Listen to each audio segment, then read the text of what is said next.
गोड गोड बोलत डेटिंग ॲपवर ओळख करून एका 28 वर्षीय तरुणाला निर्जन ठिकाणी बोलावून घेत त्याला बेदम मारहाण करत 1 लाख रुपयांची खंडणी मागितल्याची धक्कादायक घटना सोलापूर शहरात उघडकीस आली आहे। या प्रकरणी विजापूर नाका पोलीस ठाण्यात 5 जणांविरुद्ध गुन्हा दाखल करण्यात आलाय। 28 वर्षीय तक्रारदार तरुणाने काही दिवसांपूर्वी मोबाईलमध्ये डेटिंग ॲप डाउनलोड केले।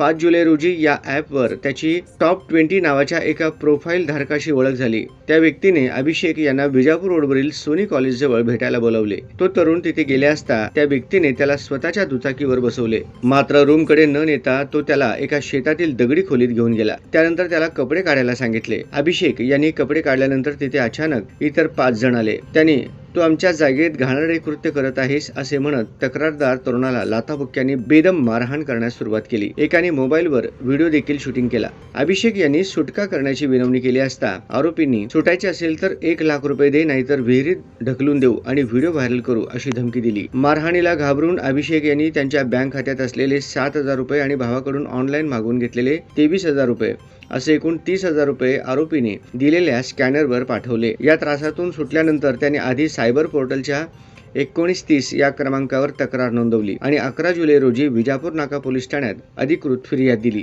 त्यानुसार समर्थ कापसे, राहणार दाबत चौक सोलापूर, किरण अशोक राठोड वय 19 वर्ष, राहणार कल्याण नगर सोलापूर, रितेश बनसोडे, राहणार लिमेवाडी सोलापूर, स्वयं पडळकर, राहणार अंबर हॉटेलच्या मागे सोलापूर, समर्थ अमोल चव्हाण वय 20 वर्षे, राहणार शहानगर लिमेवाडी सोलापूर यांच्यावर भारतीय न्याय संहिता 2023 च्या कलम 310(2), 115(2), 352 आणि 351(2) अन्वये गुन्हा नोंदवण्यात आला असून पुढील तपास पोलीस उपनिरीक्षक शीतलकुमार निवृत्ती गायकवाड करत आहेत।